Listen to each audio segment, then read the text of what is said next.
안녕하세요. 댄 멘토 신범철입니다. 오늘 알아볼 기업은 대한유화고요. 대한유화에 관련된 이슈는 어떤 것들이 있는지 한번 같이 살펴보도록 하겠습니다. 대한유화는 폴리프로필렌과 에틸렌, 기초유분 제품 등을 생산하고 있는 석약 제품 제조업체다라는 거죠. 그리고 특히 대한유화 같은 경우는 주력 제품이 HDP가 있다라는 겁니다.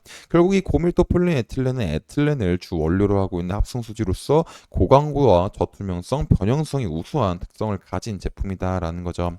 그래서 보통 이 HDB 같은 경우는 과거에는 이 플라스틱 병과 표적제 병으로 많이 썼지만은 최근 HDP의 특성인 내한성과 내충격성을 인해 가지고 배터리 분리막 원료로서도 쓰임새가 늘어나고 있다라는 겁니다. 그래서 대한유 같은 경우는 몇 년 전에 배터리 분리막 업체의 설비 투자 확대로 고밀도 폴리프로에틸렌에 대한 수요 증가가 예상됨에 따라 가지고 생산 능력 확대를 위한 증설을 했다라는 거죠. 결국에 대한유가 나프타 분해 설비 증설을 추진하게 된 것은 배터리용 분리막용 고밀도 폴리에틸렌 수요 확대를 염두에 둔 것으로 파악이 되고 있다라는 겁니다.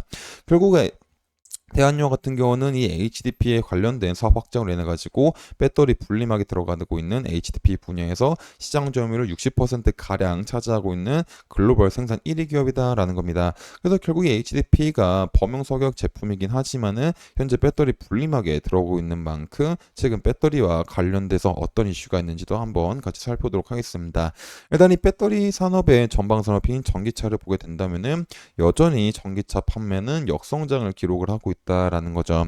결국에 역성장을 하고 있는 이유는 유럽 지역 쪽에서 가장 큰 전기차 소비국인 독일에 대한 전기차 판매가 감속이 지속이 되고 있기 때문이다라고 보시면 될 것 같습니다. 일단 독일 같은 경우는 24년도 3월 달에도 전년보다 약 22% 정도 하락한 모습을 보여주고 있다라는 거죠. 근데 독일 같은 경우는 3월 달만 성장이 저조했던 게 아니라 2월 달에도 전년비보다 많이 성장하지 못하게 되면서 하락 추세 감속이 지속이 되고 있다라고 보시면 될 것 같습니다. 그리고 독일뿐만 아니라 이 프랑스 같은 경우는 2월 달에 보조금 축소 전 일회성 수요 증가로 인해 가지고 이제 전기차 판매량이 상승했지만은 결국에 3월 달부터 보조금 축소에 대한 여파로 인해 가지고 전기차에 대한 판매가 지속적으로 상승하지 못하고 있다라는 거죠.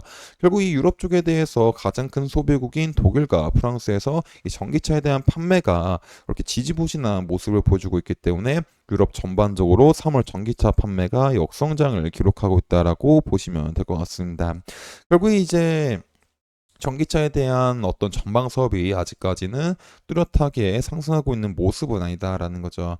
그렇기 때문에 이제 전기차가 아직까지 업황이 풀리지 않아가지고 2차 전지와 배터리 업황이 그렇게 나아지고 있는 상황은 아니다라고 보시면 될 것 같습니다. 하지만 그래도 이제 이 최악의 상황은 지났다라고 보시면 될 것 같습니다.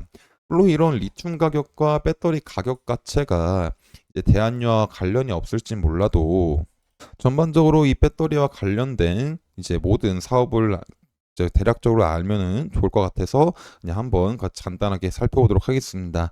일단 리튬 가격 같은 경우는 이제 지속적으로 하락한 모습을 보여줬었다라는 거죠.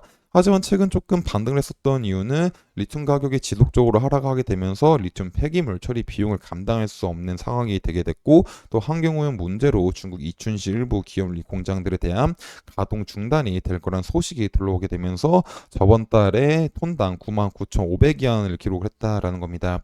그리고 이 99,500위안이라는 거는 지난해 12월 4일 이후로 3개월 만에 가장 높은 수치를 기록했다라는 거죠. 그리고 이 99,500위안까지 기록을 하게 되면서 배터리 업계의 심리적 마지노선 수준까지 회복을 했다라는 겁니다.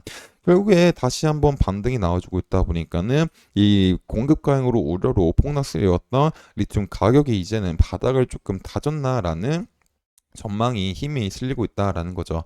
하지만 아직까지는 이 전방 산업에 대한 수요가 전방 산업이 완벽하게 풀리고 있는 상황은 아니기 때문에 현재 가격에서 더 크게 상승하기보다는 지금 현 가격대를 유지하지 않을까라는 이제 의견이 더 강하다라고 보시면 될 것 같습니다. 결국에 리튬에 대한 하락 부분이 멈추게 되다 보니까는 이제 이 배터리에 대한 가격도 어느 정도 바닥을 다지고 있는 모습을 보여주고 있다라는 거죠. 결국에 이제 리튬 가격이 반등하다 보니까 이 배터리 가격도 하락세를 멈추고 있다라고 보시면 될 것 같습니다. 그래서 가격을 살피게 된다면은 지난 3월 중국 전기차 리튬이온 배터리 셀 가격이 2월 달과 비슷한 모습을 보여주고 있고, 또 셀 유형별로 보게 된다면 1와트 시당 가격 기준으로 각형 3원형 셀과 파우치형 3원결 셀 가격이 각각 0.48위안과 0.52위안으로 전월과 같은 모습을 보여주고 있다라는 겁니다. 그래서 이 배터리 셀 같은 경우는 작년 하반기부터 내리막길을 조금 걸어가는 부분이 있긴 하지만 전월 대비보다 하락률이 소폭 감소하게 되면서 0에서 2% 점으로 완전 완만해지고 있습니다. 그래서 이제 종합을 하게 된다면 전기차 수요로 둔화가 인해 가지고 아직까지도 이 재고에 대한 문제가 남아 있긴 하지만은 리튬 가격 반등에 따라 가지고 이 배터리 가격이 어느 정도 안정화가 되고 있다라고 보시면 될 것 같습니다. 그래서 이런 흐름들이 지속이 되게 되면서 전기차에 대한 수요도 증가하게 된다면은 리튬 가격이나 배터리에 대한 가격도 다시 한번 상승할 수가 있지 않을까 싶습니다. 그리고 이 리튬 가격과 배터리 셀에 대한 가격이 상승한다라는 것은 다시 한번 전기차에 대한 업황이 나아지고 있는 상황을 의미하고 있기 때문에 이에 맞춰서 대한료의 HDP 쓰임새도 늘어나지 않을까라는 기대를 해볼 수가 있겠죠. 그래서 지속적으로 이 배터리에 관련된 업황도 현재 어떤지, 어떤 움직임으로 흘러가고 있는지도 살펴봐야 될 것 같습니다. 그래서 이런 부분들도 제가 지속적으로 확인을 해서 여러분들한테 알려드릴 예다 보니까 대한료에 관심 있으신 분들은 제 영상을 시청해주시면 감사하겠습니다. 대한료에 대한 주가도 한번 같이 살펴보도록 하겠습니다.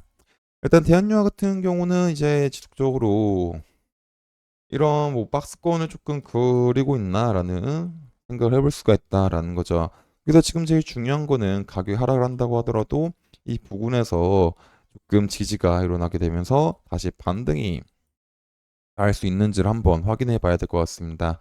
그래서 지금 당장 이런 부분에서 가격이 하락을 한다고 하더라도 이 부분들은 이탈을 조금 안 해주면은 좋지 않을까라는 생각도 해볼 수가 있겠죠. 그래서 이런 부분들에서 반등이 오게 된다면은 다시 이런 부분까지도 상승할 수 있지 않을까라는 이제 기대를 한번 해볼 수가 있을 것 같습니다. 하지만 이 라인까지 상승한다고 하더라도 이 부분에 대해서는 여전히 매물대가 두터운 부분이기 때문에 소폭 뚫릴 수도 있는 상황도 생각을 해봐야 될 것 같습니다.